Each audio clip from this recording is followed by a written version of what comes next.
Bem-vindos ao nosso Deep Dive. Hoje, a gente vai mergulhar numas fontes bem interessantes sobre uma virada-chave na nossa história. Olá. Vamos falar de como o Brasil começou a sair daquela coisa de ser só uma economia agroexportadora, dependente, para trilhar um caminho de industrialização. Exato. Vamos olhar para as raízes disso, desde lá do período colonial, sabe? Até mais ou menos meados do século XX. Porque a gente vivia muito tempo sob dependência externa, né? Sim, desde o Tratado de Methuen, lá em 1703, que na prática amarrou Portugal e o Brasil junto aos interesses da Inglaterra. E isso continuou forte na República Velha, com a economia toda girando em torno do café e da influência inglesa, né? Totalmente. Um modelo muito centrado no café e sempre precisando de financiamento de fora. E aí que tá o problema, né? Era um modelo super frágil. Muito vulnerável. Tanto que nos anos 1920, antes mesmo da crise de 29, já dava para ver os sinais. Estoques de café subindo, prenúncio de crise. A gente tinha cidades crescendo, mas assim, sem indústria para acompanhar. Certo. Então a nossa missão aqui é entender o que levou esse modelo a entrar em colapso e como a crise de 29 e a Revolução de 30 foram tipo o empurrão que faltava. O catalisador para a mudança. Isso, para plantar as bases do Brasil industrial.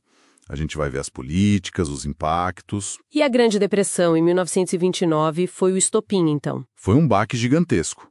Imagina, o preço do café, que era nosso principal produto, caiu 60%. 60%, nossa. As exportações despencaram, o crédito lá de fora sumiu, o Brasil ficou insolvente, basicamente. E nesse caos todo vem a Revolução de 30 com Getúlio Vargas. Exatamente. Um cenário de insatisfação geral. E o governo Vargas agiu rápido, viu? Diante da crise cambial. O que eles fizeram primeiro? Bom, em 1931, suspenderam parte do pagamento da dívida externa. E aí veio o controle do câmbio. Algo pioneiro aqui na América Latina. Ah, interessante. Desvalorizaram a moeda, aumentaram tarifa de importação. O resultado foi quase imediato. A importação caiu muito e o Brasil já teve superávit comercial em 32. Ok, isso ajudou nas contas com o exterior. Mas e a economia aqui dentro? E o café que sustentava tanta gente? Aí que está a grande sacada. Mudaram completamente a política para o café. Como assim? Em vez daquela tática antiga, tipo a do convênio de Taubaté, de pegar empréstimo fora para tentar segurar preço... Que nunca funcionava direito, né? Pois é. Agora o governo federal assumiu o controle com o Conselho Nacional do Café e usou dinheiro daqui emissão de moeda basicamente para comprar o café excedente. Comprar para quê? Para estocar? Não, para destruir. Queimar mesmo. Queimar café? Sim. Quase 27% de toda a produção entre 1931 e 44 virou fumaça. Parece loucura, né? Totalmente contraintuitivo. Qual era a lógica? É aí que entra a análise brilhante do Celso Furtado. Ele mostrou que essa política, meio sem querer, funcionou como uma medida anticíclica. Antes mesmo do Keynes? Exato. Um keynesianismo antes de Keynes. Porque, ao garantir a renda do pessoal do café, mesmo queimando o produto, o governo mantinha o poder de compra deles. Ah, entendi. E eles continuavam comprando coisas. Isso. Coisas de outros setores, inclusive da indústria, que estava começando a engatinhar. Foi uma solução bem brasileira para a crise. Genial! E deu certo. A indústria reagiu? Reagiu e como? Olha que impressionante. Enquanto o mundo desenvolvido sofria com a depressão, a produção industrial aqui no Brasil, já em 1931, superou o nível de antes da crise, de 1929. Já? E dobrou até 1937. Dobrou. Uau! O Furtado chamou isso de deslocamento do centro dinâmico. O motor da economia deixou de ser o setor externo, as exportações... E passou a ser o mercado interno. Exatamente. Impulsionado pela tal substituição de importações. Ou seja, começar a fazer aqui dentro o que antes a gente comprava lá de fora. Facilitado pela crise e pelas novas tarifas, claro. Mas imagino que uma mudança tão grande assim não aconteceu sem briga, sem debate. Ah, com certeza não. Teve aquela polêmica famosa, né? Entre o Roberto Simonsen... O industrialista? Isso, que defendia proteger a indústria, com o Estado ajudando e tal, E o Eugênio Goudin, O economista liberal. que falava da vocação agrícola do Brasil, livre comércio. Enfim, as ideias do Simonsen acabaram ganhando mais força na prática. Ok. A visão de industrializar venceu o debate. Mas a pergunta de 1 milhão. De onde saiu o dinheiro para construir fábrica, para investir? Boa pergunta. Um mecanismo-chave foi o tal confisco cambial. Confisco cambial? Explica isso melhor. Era um negócio assim, meio engenhoso, meio complexo.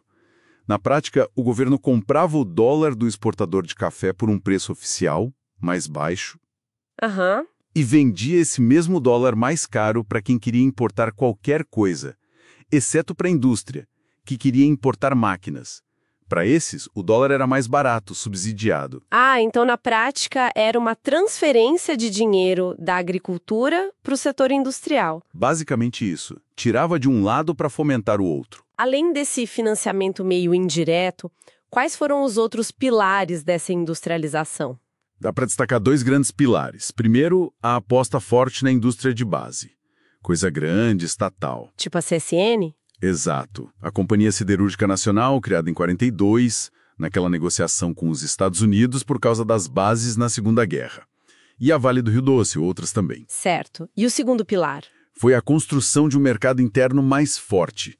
E aí entra toda a legislação trabalhista do Vargas. Ah, sim, Ministério do Trabalho, CLT. Isso, desde 1930 com o Ministério, depois veio a Lei dos 23 para ter mais brasileiro nas empresas, jornada de 8 horas, o salário mínimo em 38 e a CLT consolidando tudo em 43. A ideia era valorizar o trabalho, aumentar o poder de compra, né? Para ter gente para comprar os produtos da nova indústria. Exatamente, criar o consumidor. Mas esse caminho não foi um passeio no parque, né? Teve muita turbulência política nesse período.